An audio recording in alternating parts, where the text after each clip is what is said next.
16절은 복음이 무엇인가를 가장 잘 요약해주고 있기 때문에 작은 복음이라고도 말합니다. 복음의 진수이죠. 그래서 저는 우리 축제교회에서는 1년에 한 번은 꼭 로마서 3장 21절, 26절은 다시 한번 점검한다. 한 번씩은 꼭 점검한다. 이런 마음의 결단을 하고 있습니다. 그래서 오늘이 바로 그날인데요. 우리가 지난 올 초에 로마서를 쭉 진행하고 있는 가운데에 3장 31절까지 우리가 이미 해석을 했는데 오늘 다시 3장 21절부터 26절에 이 귀중한 말씀을 공부하기를 원합니다. 사도 바울은 로마서 1장 17절에서도 복음에는 하나님의 의가 나타나서 라고 말씀했습니다. 자, 복음, 하나님의 의가 나타났다라고 하는 말은 구속사에서 중요한 전환점이 되는 말씀입니다. 그래서 로마서 1장 17절에서는 복음이 무엇인가를 한마디로 정의한다라고 하는 의미에서 복음에는 하나님의 의가 나타났다라고 말씀했고, 로마서 3장 21절에서는 이제는 율법 외에 하나님의 한 의가 나타났다라고 말씀하고 있습니다. 자, 문맥적으로 보면 3장 20절에서 율법의 행위로 그의 앞에 의롭다 하심을 얻을 육체가 없다라고 선언한 사도 바울은 로마서 3장 21절에서는 그러나 이제는 율법 외에 하나님의 한 의가 나타났다라고 하면서 의롭게 되는 방도가 있다라고 선포하고 있습니다. 그러므로 하나님의 의가 나타났다라고 하는 말씀은 복음의 핵심이 되는 말씀입니다. 아주 중요한 말씀입니다. 그래서 우리 21절부터 점검해 보겠습니다. 21절 같이 읽겠습니다. 이제는 율법 외에 하나님의 한 의가 나타났으니 율법과 선지자들에게 증거를 받은 것이다. 예, 복음은 뭐냐? 하나님의 의가 나타났다. 하나님의 의가 나타난 것이 복음입니다.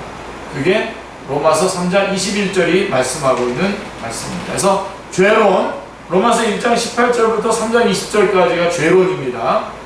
예, 모든 이방인의 죄, 도덕적 비판론자들의 죄, 유대인의 죄가 쭉 나오고 난 다음에 모든 사람의 죄까지 해서 로마서 1장 18절부터 3장 20절까지 쭉 나오죠.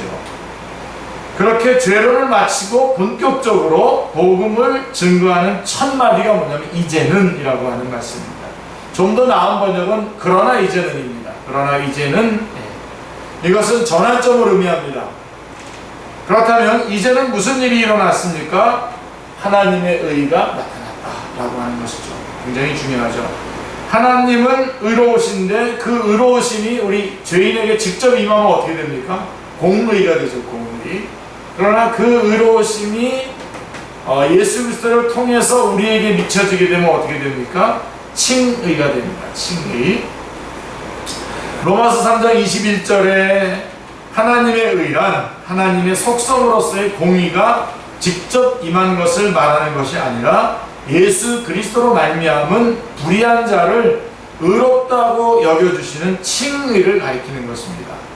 여러분 기억나십니까? 창세기 3장에서 그 가리개, 벌거벗은 몸을 가리기 위한 두 가지 가리개가 나오죠.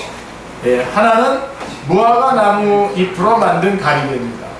이것은 아담과 하와가 만든 것인데요. 그러나 그것으로는 하나님 앞에 설 수가 없습니다. 다른 하나는 뭐죠? 가죽으로 만든 가리개입니다.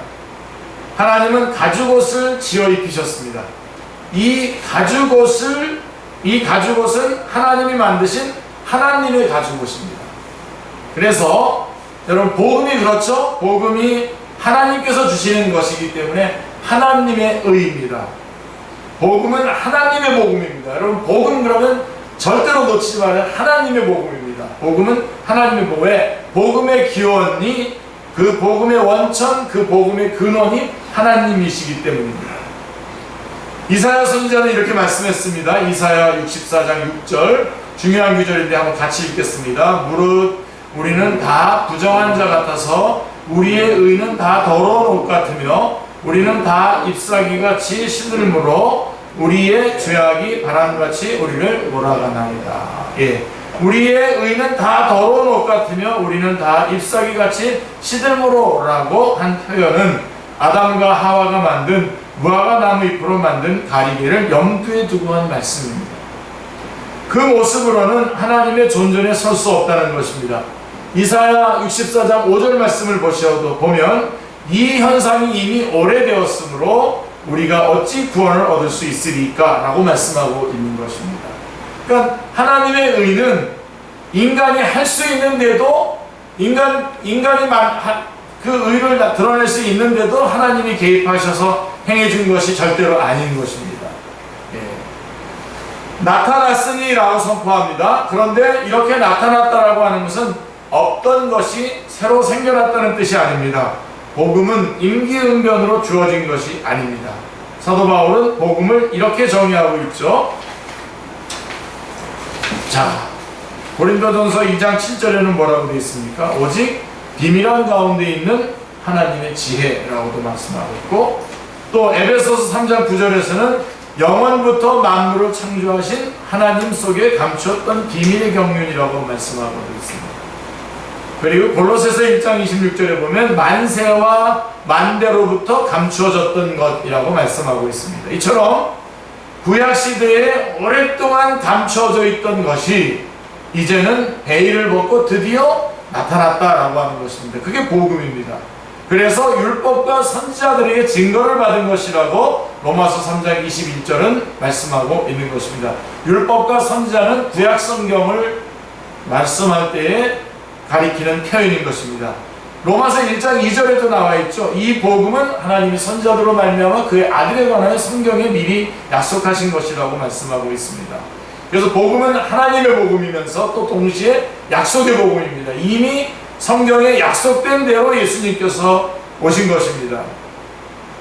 복음의 근거, 증거가 말씀이다라고 하는 것을 기억하셔야 됩니다. 주님께서 요한복음 5장 39절에서 뭐라고 말씀하셨습니까? 이 성경이 곧 내게 대하여 증언하는 것이다 라고 하신 대로 구약 성경 안에는 예수 그리스도와 복음이 다양한 모습으로, 언약으로, 예표로, 예언으로, 그림자와 모형으로 증언되어 있습니다. 하나님의 의가 나타났다라고 하는 것은 인간이 들을 수 있는 소식 중에 최고의 기쁜 소식입니다. 성경은 말씀합니다. 한 번 죽는 것은 사람에게 정하신 것이요 그 후에는 심판이 있으리라. 자, 이 심판대 앞에 설 때에 하나님의 의를 입지 않고는 베드로전서 4장 18절 말씀처럼 죄인은 어디에 서리오라고 슬프게 외치게 될 것입니다. 쉬운 성경은 이렇게 되어 있어요. 죄인들이 어떻게 구원받겠습니까?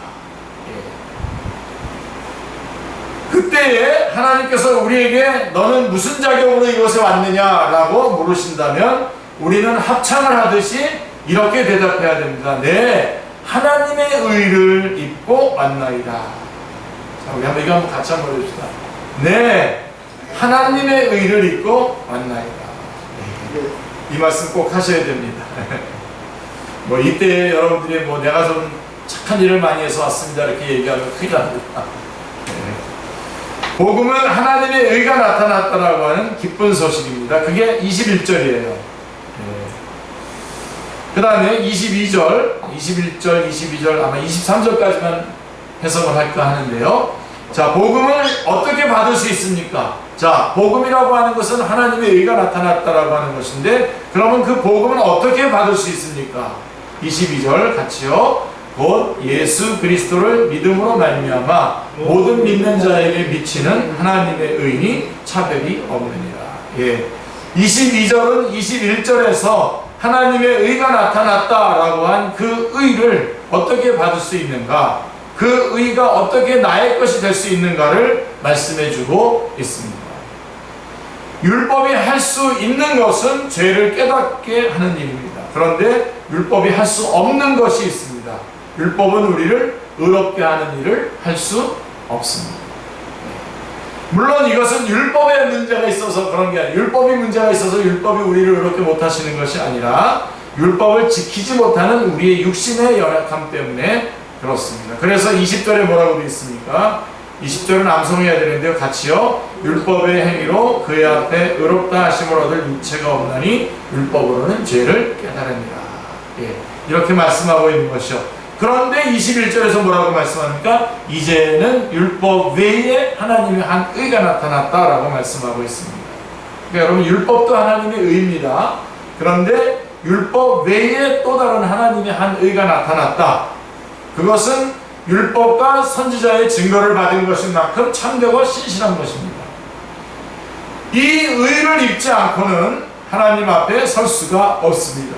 그렇다면 자, 이 의를 어떻게 받을 수 있나요? 자, 복음이란 하나님의 의가 나타난 것인데 이 의를 그러면 어떻게 우리가 받을 수 있습니까? 첫째로 하나님의 의는 예수 그리스도를 믿음으로 말미암는다고 말씀하고 있습니다. 22절에 곧 예수 그리스도를 믿음으로 말미암아 모든 믿는 자에게 미치는 하나님의 의니 차별이 없느니라 라고 말씀합니다. 그래서 하나님의 의는 예수 그리스도를 믿음으로 받는 겁니다. 예수님을 믿음으로. 다른 길은 없습니다. 믿음 외에 다른 조건은 아무것도 없습니다. 여기다 갖다 붙이면 안 됩니다. 오직 믿음으로만 받는 것입니다. 누군가가 선물을 주면 우리가 손으로 받는 것처럼 하나님께서 주시는 의의 선물을 받는 믿음도 이 선과 같습니다. 손을 내밀어 감사합니다 하고 받으면 내 것이 되는 것입니다. 로마서 10장 9절에서도 내 마음에 믿으면 구원을 받으리라 라고 말씀하고 있습니다. 그렇다면 하나님께서는 어찌하여 인간에게 믿음을 요구하고 계시는 것입니까? 중요한 말씀이죠. 왜 하나님이 우리에게 믿음을 요구하십니까? 자, 볼 수 없는 영이신 하나님과 피조물인 인간 사이의 관계는 언약의 관계입니다. 말씀으로 언약을 하고 언약을 맺는 관계입니다. 그리고 성경이 말씀하는 믿음이란 하나님의 언약을 믿는 믿음입니다. 여러분, 우리 믿음 그랬을 때 뭔가 보이지 않는 어떤 것을 막 붙잡고 막 어떤 그 실체가 없는 것을 막 붙잡고 막 내가 스스로 확신하는 그런 게 아니라 우리가 말하는 믿음은 하나님께서 말씀하신 그 말씀을 믿는 겁니다. 그래서 우리는 언약 관계가 되는 것이죠. 그러므로 언약이 없으면 하나님과의 관계도 믿음도 성립이 되지 않는 것입니다. 그런데 예수 그리스도께서는 새 언약의 성취자로 오셨습니다. 하나님이 세워주신 언약을 불신하는 일이 최초로 일어난 곳은 어디냐? 에덴입니다. 아담과 하와가 하나님과의 관계를 계속적으로 유지하기 위해서는 창세기 2장 17절에서 내가 먹는 날에는 반드시 죽으리라 라고 하신 언약을 믿고 지켜야만 했습니다. 그러나 최초의 인간은 어떻게 했습니까? 하나님의 언약을 배신하였습니다. 하나님의 사랑을 의심했습니다. 하나님의 말씀을 믿는 대신에 사탄이 유혹하는 말씀을 믿었던 것입니다. 하나님은 파괴된 관계가 회복되기를 원하십니다. 하나님의 의가 나타났다라고 하는 것은 새 언약으로 말미암은 것입니다. 그래서 하나님은 우리에게 이를 믿는 믿음을 요구하시는 것입니다. 자, 나타난 이 하나님의 의는 오직 믿음으로 받습니다. 할렐루야. 그래서 자, 여기까지 좀 정리한다면 복음이란 뭐냐? 하나님의 의가 나타났다라고 하는 것입니다. 이 의는 어떻게 받아들일 수 있냐? 우리가 믿음으로 받아들일 수 있습니다. 자, 하나님의 전전에서 추방을 당한 아담의 후예들을 위해서 하나님께서 행해주신 가장 큰 선물은 독생자를 보내주신 것입니다. 그리고 인간이 해야 할 가장 중요한 일은 하나님이 보내주신 자를 영접하는 것입니다. 즉 믿는 것입니다. 아멘. 그리고 자, 믿는 자에게 미치는 하나님의 의라고 말씀했습니다. 그래서 이 믿음으로 주님을 이 복음을 믿는 순간, 미치다라고 하는 말은 믿는 즉시 그에게 주어진다는 뜻입니다. 예수 그리스도를 자신의 구주로 믿는 순간에 하나님의 의는 그에게 주어지는 것입니다. 할렐루야. 주님은 모세가 광야에서 뱀을 든 것 같이 인자도 들려야 하리니 이는 그를 믿는 자마다 영생을 얻게 하심이라 라고 말씀하셨습니다. 그렇다면 이때의 믿음은 무엇과 같습니까? 눈과 같죠. 우리가 1절에서 말한 것처럼 믿음으로 이 손과 같다 그랬는데 지금 이거는 딱 바라보는 눈과 같습니다. 태양을 쳐다보는 순간 그 찬란함이 내게 비치듯이 하나님의 의는 믿는 순간에 즉시 나의 것이 됩니다. 즉시 그에게 주어집니다. 믿는 즉시 그에게 미치는 것입니다. 예수 그리스도를 자신의 구주와 주님으로 영접하는 그 현장에서 믿음과 동시에 하나님의 의의 옷이 그에게 입혀지는 것입니다. 그 다음에 어떻게 된다고요? 차별이 없다는 것입니다. 차별이 없다는 말씀은 하나님의 의가 미치는 범위를 말씀해 주고 있습니다. 이방인과 유대인의 차별이 없습니다. 복음은 열방의 복음입니다. 복음의 범위가 열방임을 말해줍니다. 황인종, 백인종, 흑인종, 인종의 차별이 없습니다. 남녀노소도, 남녀의 차별도, 노소의 차별도, 귀천의 차별도 없습니다. 학문이 있고 없고의 유무식의 차별도, 그의 과거가 선했느냐 악했느냐의 선악간의 차별도 없습니다. 그가 누구든지 복음을 들어야 할 대상이 된다는 것입니다. 요한복음 3장 16절, 하나님이 세상을 이처럼 사랑하사 그 세상에 모든 사람이 다 들어가는 것입니다. 마태복음 11장 28절에 수고하고 무거운 짐진 자들아 다 내게로 할 때 그 다 안에는 모두가 다 포함되는 것이죠. 마태복음 28장 19절로 20절에 주님께서 마지막으로 제자들에게 선포하시지 않습니까? 예, 모든 족속으로 아버지와 아들과 성령 이름으로 세례를 주라 했을 때 그 모든 족속 안에 모든 사람이 다 포함되는 것입니다. 하나님의 의는 어떻게 받을 수 있습니까? 정리합니다. 오직 믿음으로만 받을 수 있습니다. 믿음과 동시에 즉시 그에게 주어집니다. 아무런 차별 없이 모든 믿는 자에게 주어집니다. 곧 이것이 22절에서 본 예수 그리스도를 믿음으로 말미암아 모든 믿는 자에게 미치는 하나님의 의인이 차별이 없느니라 라고 한 말씀의 의미인 것입니다. 나타난 하나님의 의인은 오직 믿음으로만 받을 수 있습니다. 할렐루야. 자, 23절까지만 하죠. 한 절만 더 하죠. 자, 그러면 왜 복음이 필요하게 되었습니까? 정리해 볼게요. 21절에서 복음이란 뭐라고요? 예, 하나님의 의가 나타난 것입니다. 그러면 이 복음을 어떻게 받을 수 있다고요? 예, 믿음으로 받을 수 있습니다. 그러면 왜 이 복음이 필요하게 되었습니까? 23절에 왜 이 복음이 필요하게 되었습니까? 23절 같이요. 모든 사람이 죄를 범하였음에 하나님의 영광에 이르지 못하다.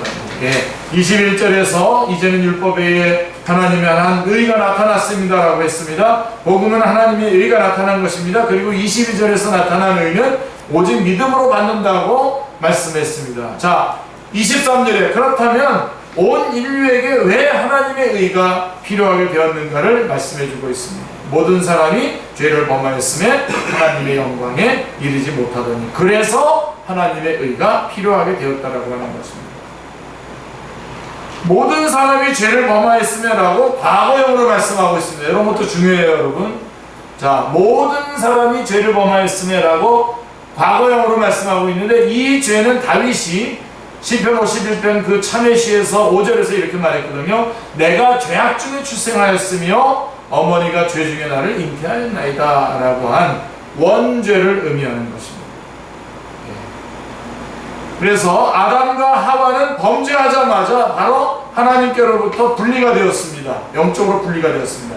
그리고 그 후손들은 태어날 때부터 분리된 상태에서 태어나는 것입니다.